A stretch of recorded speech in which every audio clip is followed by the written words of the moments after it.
వెంకటరెడ్డి గారు, జగన్మోహన్ రెడ్డి గారు ఈరోజు ఎన్నికల విధానానికి సంబంధించి ఒక కీలకమైన ఆయన ఉద్దేశాన్ని చెప్పారు. బ్యాలెట్ పేపరే మరలా నెక్స్ట్ వచ్చే ఎన్నికల్లో వినియోగిస్తే మంచిది అంటూ. ఫస్ట్ ఆఫ్ ఆల్ మీరు ఈ బ్యాలెట్ పేపర్ పద్ధతికి సంబంధించి స్టాండ్ ఏంటి, ఏమనుకుంటున్నారు?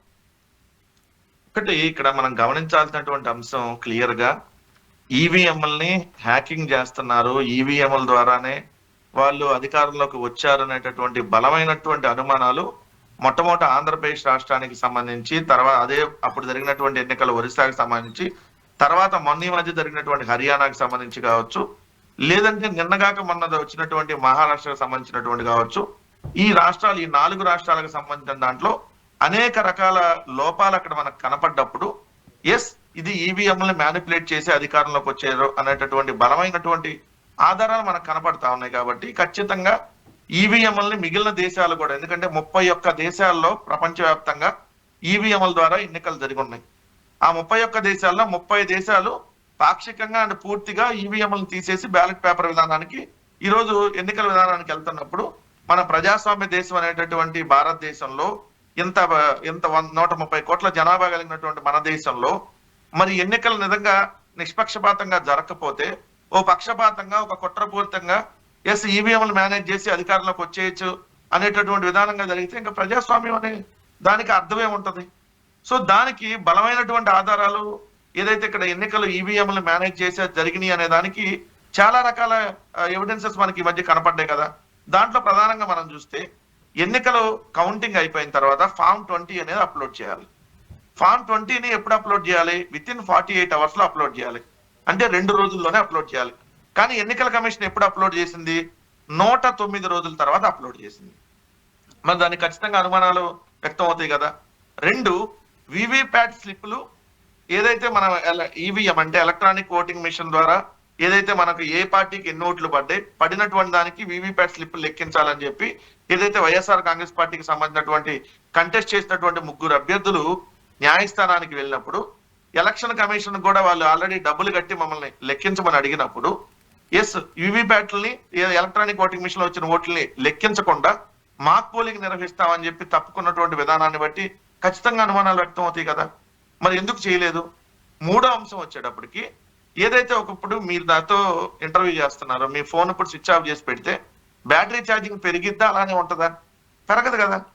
కానీ ఈవీఎం మిషన్ల బ్యాటరీ లెవెల్ పెరుగుతుంది. విజయనగరంలో ఒక బూత్ లో చూస్తే ఏదైతే పోలింగ్ రోజున 50% ఛార్జింగ్ ఉంది, అంటే పోలింగ్ అయిపోయి సాయంత్రం మన ఈవీఎం మిషన్ ఆఫ్ చేసేటప్పుడు 50% ఛార్జింగ్ ఉంది. 21 రోజుల తర్వాత కౌంటింగ్ రోజు ఓపెన్ చేసినప్పుడు 99% ఛార్జింగ్ ఉంది. ఆ 49% ఛార్జింగ్ ఎక్కడ పెట్టారు, ఎవరు పెట్టారు? ఆటోమేటిక్ గా ఏదైతే ఛార్జింగ్ అనేది రాదు కదా, ఎవరో ఒకరు ఎలక్ట్రానిక్ ఓటింగ్ మిషన్ తీసుకుని వచ్చి పెట్టాలి కదా. ఛార్జింగ్ ఎందుకు పెడతారు, ఎలా పెట్టారు? సో ఇలాంటి అనేక రకాల అనుమానాలు. ఒక ఎగ్జాంపుల్ ఇంకోటి చెప్తా. హిందూపూర్కు సంబంధించి హిందూపూర్ అసెంబ్లీ నియోజకవర్గంలో హిందూపూర్ మున్సిపాలిటీలో 36వ వార్డులో, అంటే అది 28వ నెంబర్ పోలింగ్ బూత్, అక్కడ 578 ఓట్లు ఉన్నాయి. అసెంబ్లీకి పార్లమెంట్ కి ఒకేసారి ఆంధ్రప్రదేశ్ లో ఎన్నిక జరిగింది. అసెంబ్లీకి వచ్చేటప్పటికి 578 ఓట్లో వైఎస్ఆర్ కాంగ్రెస్ పార్టీకి ఒక్కటే ఒక ఓటు పడి, కానీ పార్లమెంట్ అభ్యర్థికి 472 ఓట్లు పడ్డాయి. అదేంటి మీ ఊర్లో అసెంబ్లీకి ఒక ఓటు పడి పార్లమెంట్కి 472 ఓట్లు పట్టడం ఏంటి? ఏదైనా ఉంటే 30 ఓట్లు 40 ఓట్లు డిఫరెన్స్ ఉంటాయి. 470 ఇక్కడ పెట్టి 430 40 లేదా 460 ఏదో 10-20 ఓట్లు తేడా ఉంటాయి. ఎంత విచిత్రం ఉండి అక్కడ 578 ఓట్లు ఉంటే అసెంబ్లీకి వచ్చి వైఎస్ఆర్ కాంగ్రెస్ పార్టీకి 1, తెలుగుదేశానికి 95, కాంగ్రెస్ కు 464, బిఎస్పీకి 5. సేమ్ అదే ఊర్లో పార్లమెంట్కి అదే బూత్ లో పార్లమెంట్కి వచ్చేటప్పటికి వైఎస్ఆర్ కాంగ్రెస్ పార్టీకి 472 ఓట్లు. అసెంబ్లీకేమో 1 అంట, పార్లమెంట్కో 472 అంట. ఇక్కడేమో అసెంబ్లీకి వైఎస్ఆర్సీపీకి 1 అంట, అక్కడ పార్లమెంట్ కాంగ్రెస్ కి 1 ఓటు అంట. ఇట్లాంటివన్నీ చూసినప్పుడు ఖచ్చితంగా జరిగిందని అనుమానాలు ఉంటాయి కదా. ఇదే కాదండి, చాలా అప్పుడు మన మహారాష్ట్రలో ఎన్నికలు, లోక్సభ ఎన్నికలు జరిగినప్పుడు, దేశవ్యాప్తంగా ఎన్నికలు జరిగినప్పుడే మహారాష్ట్ర కూడా జరిగినటువంటి దాంట్లో మహారాష్ట్ర ముంబై నార్త్ వెస్ట్ లోక్సభకు సంబంధించినటువంటి దాంట్లో శివసేనకు సంబంధించినటువంటి ఏక్నాథ్ షిండే వర్గానికి సంబంధించినటువంటి ఎంపీ అభ్యర్థి రవీంద్ర వైకర్ 48 ఓట్లతో గెలిచాడు. అదే రవీంద్ర వైకర్ వాళ్ళ బామ్మర్ది మంగేష్ పండిల్కర్ స్ట్రాంగ్ రూమ్ లో ఉన్నటువంటి ఈవీఎం ని మొబైల్ ద్వారా ఓపెన్ చేస్తే అతని మీద కేసు నమోదైంది. ఎట్ట ఓపెన్ చేస్తారు? స్ట్రాంగ్ రూమ్ లో ఉన్నటువంటి ఈవీఎం ని ఎలా ఓపెన్ చేశాడు అని అడుగుతున్నాం. మరి అంటే ఈవీఎంలని ఏదైతే మేనేజ్ చేశారో జరిగినాయి అనేది అర్థమవుతుంది కదా. నువ్వు పోలైనటువంటి ఓట్ల కంటే కౌంటింగ్ ఓట్లు పెరుగుతున్నాయి. ఆంధ్రప్రదేశ్ లో 49 లక్షల ఓట్లు పోలింగ్ రోజు కంటే కౌంటింగ్ రోజు పెరిగినాయి. ఎక్కడి నుంచి వచ్చి పెరిగినాయి?